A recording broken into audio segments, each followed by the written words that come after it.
Students, today I will teach you a new topic, uniform circular motion. It's very small topic in your syllabus. Only few definition is there. ठीक है, let's start with first definition. First definition is circular motion. Our first definition is circular motion. तो circular motion एक example की help से हम समझने की कोशिश करते हैं। जैसे कि मान लीजिए कि आप एक रस्सी लीजिए, ठीक है, थ्रेड, उसमें एक स्टोन बांधिए और उसके बाद ऐसे ऐसे उसको घुमाइए, तो जो स्टोन का मोशन होगा वो हमें क्या दिखेगा? सर्कुलर मोशन दिखेगा। मतलब अगर कोई ऑब्जेक्ट किसी सर्कुलर पाथ पर मोशन करता है, किसी सर्कुलर पाथ पर मोशन करेगा, तो उसको क्या बोलेंगे? Circular motion. ठीक है, तो इसकी डेफिनेशन हम कैसे लिखेंगे? If an object move around a fixed point on a circular path, then its motion is said to be circular motion. Okay, जैसे for example motion of satellites around their planets, motion of planets about their star, तो ये हमारा क्या होता है? Circular motion के examples होते हैं। ठीक है, अब हमारा अगला जो डेफिनेशन है uniform circular motion. Uniform circular motion किसको कहेंगे? अगर सर्कुलर मोशन में अगर कोई ऑब्जेक्ट सर्कुलर मोशन कर रहा है, उस टाइम अगर ऑब्जेक्ट की जो स्पीड है वो कांस्टेंट रहे, तो उसको क्या बोलेंगे? Uniform circular motion. तो इसकी डेफिनेशन कैसे लिखेंगे? If during circular motion, if during circular motion speed of object remains constant, then its motion is said to be uniform circular motion. या इसको ऐसे भी डिफाइन कर सकते हैं कि if an object cover equal distance in equal time interval on a circular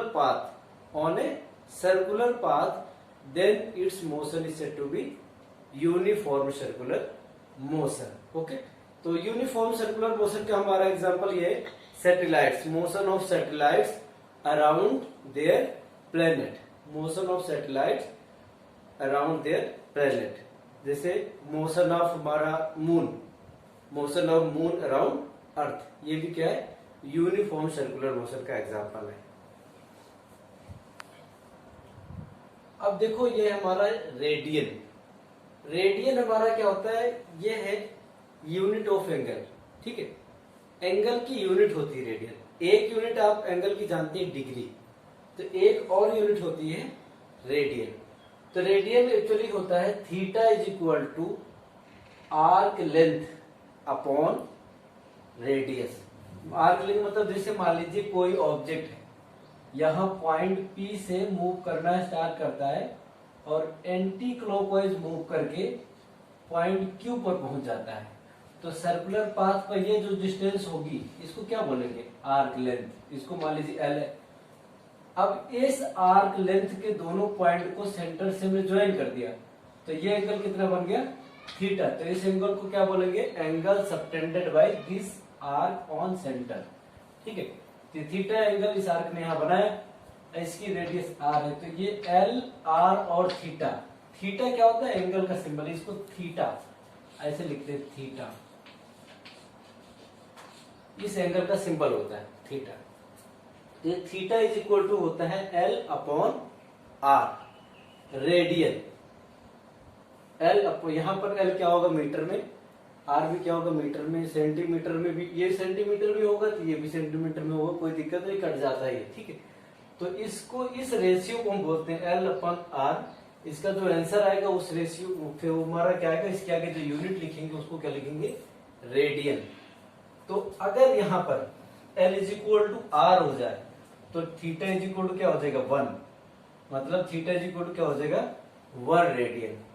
मतलब ये एंगल कितना हो जाएगा? 1 रेडियन।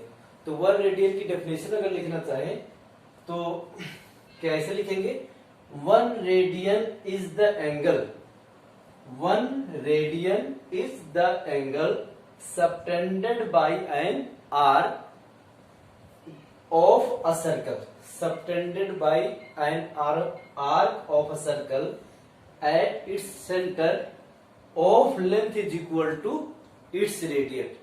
मतलब ये जो 1 रेडियन होता है एक ऐसी आर्क से सेंटर पे बनाया गया एंगल होता है जिसकी लेंथ क्या होती है, रेडियस के बराबर होती है, सर्कल की रेडियस के बराबर होती है।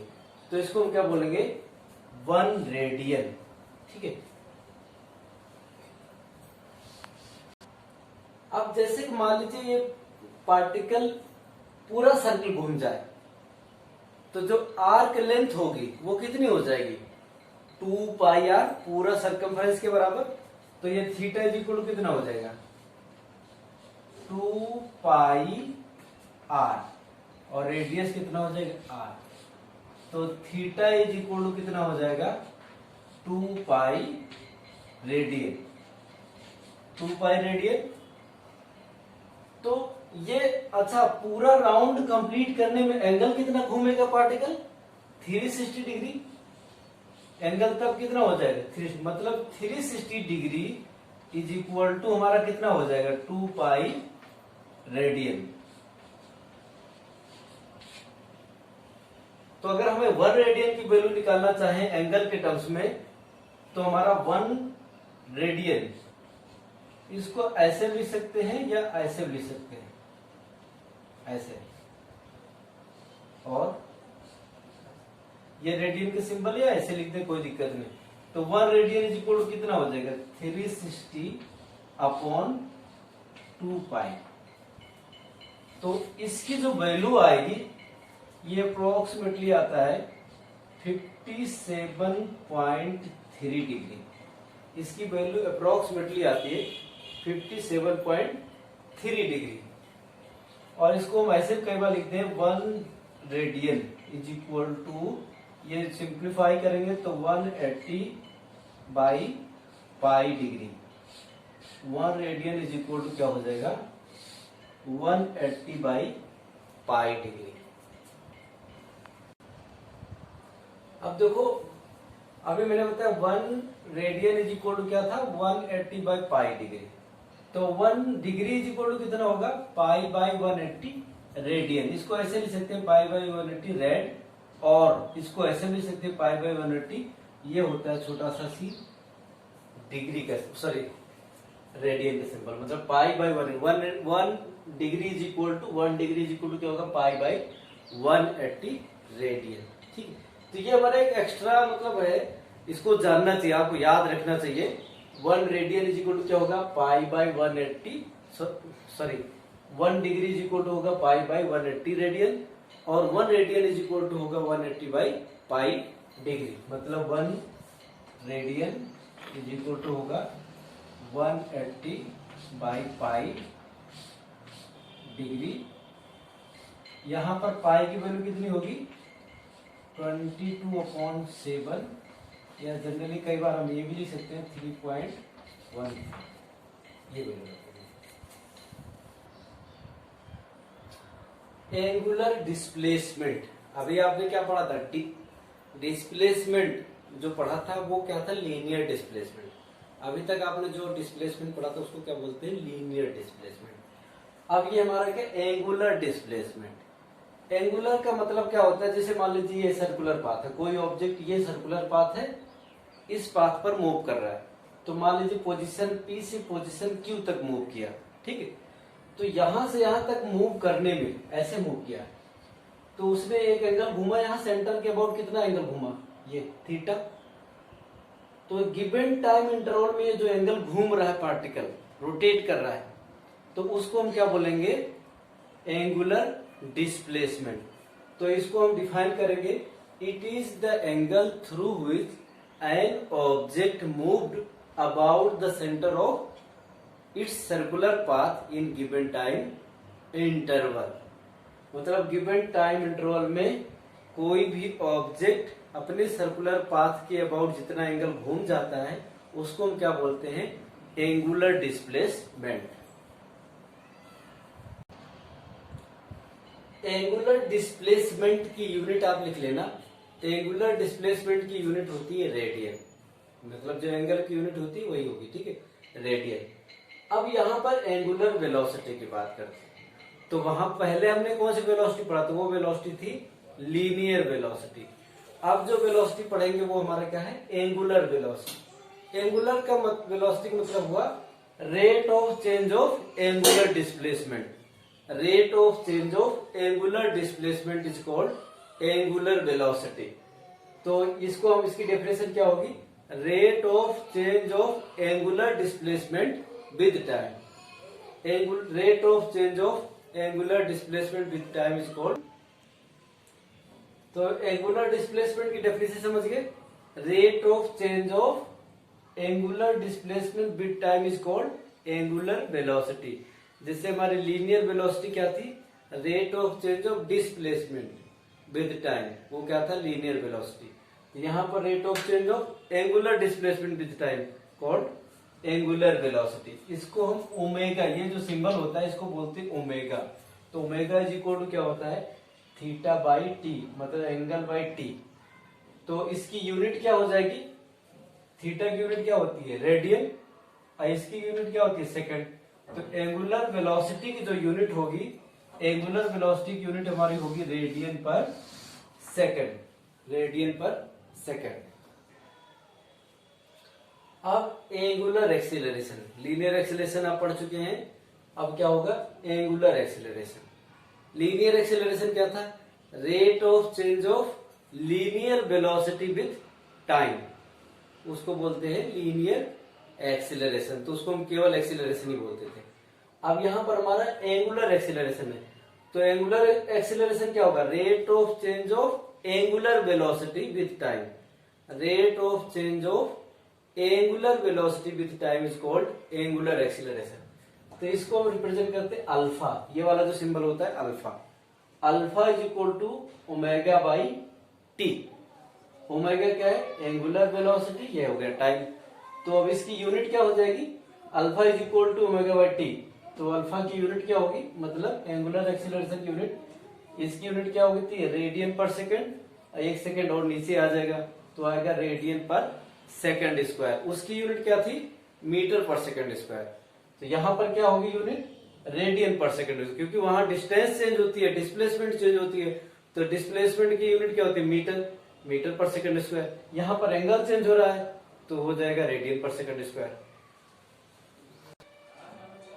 अब अगला टॉपिक है relation between linear and angular quantities.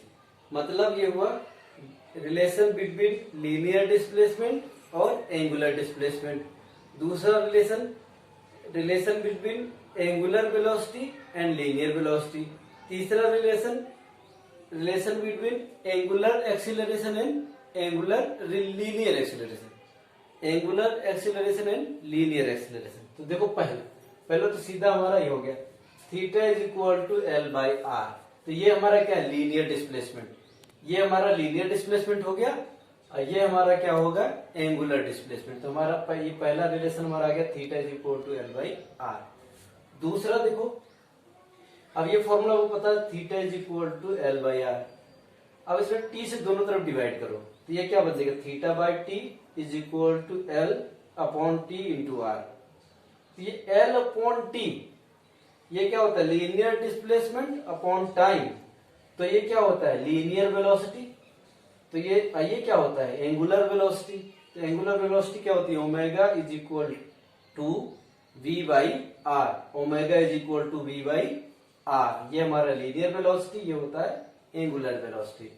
तो ये रिलेशन हमारा बढ़ गया, linear velocity is equal to R into हमारा एंगुलर वेलोसिटी। ठीक है। तीसरा आप देखो, ये फॉर्मूला आपको पता है, इस फॉर्मूले में फिर से टी से डिवाइड करो। तो जब टी से डिवाइड करेंगे तो क्या होगा, V by T is equal to R into omega by T. तो वी बाई टी क्या होता है, ये क्या होता है, लीनियर एक्सीलरेशन या केवल एक्सीलरेशन कह सकते हैं। तो इसको हम किससे रिप्रेजेंट करते थे, ए से। तो linear acceleration is equal to ये होगा क्या, आर। ये ओमेगा बाई टी क्या होता है, एंगुलर एक्सीलरेशन अल्फा। तो linear acceleration is equal to R into angular acceleration. ये हमारे रिलेशन, आपको इसको याद रखना है। एक्चुअली वैसे आपके जो सिलेबस में है वो सिलेबस में तो आपको सिर्फ केवल डेफिनेशन है, यूनिफॉर्म सर्कुलर मोशन की डेफिनेशन है, ज्यादा कुछ है नहीं। ये सब चीजें हमने एक्स्ट्रा पार्ट बता दी, आपको याद रहना चाहिए। आप 11th में जब जाओगे तो आप ये सब चीजों को और बहुत ही ज्यादा डिटेल में पढ़ोगे। ठीक है, तो ये आज हमारा जो मोशन चैप्टर था वो कंप्लीटली खत्म हो गया। अब इस चैप्टर में कुछ भी नहीं बचा हुआ है। अब हम कभी एक आध वीडियो और बना के आपको इस पर न्यूमेरिकल का वीडियो बना सकते हैं। बाकी अब कुछ इसमें बचा नहीं है, आप अपना अपना प्रैक्टिस करो। ठीक है, अब हमारा आप नेक्स्ट वीडियो जो बनाऊंगा हम force and laws of motion, अगला जो चैप्टर है हमारा force and laws of motion, वो चैप्टर पढ़ेंगे। आप चैनल को सब्सक्राइब करते रहिएगा जिससे कि आपको सभी वीडियो आपको टाइम से मिलते रहे।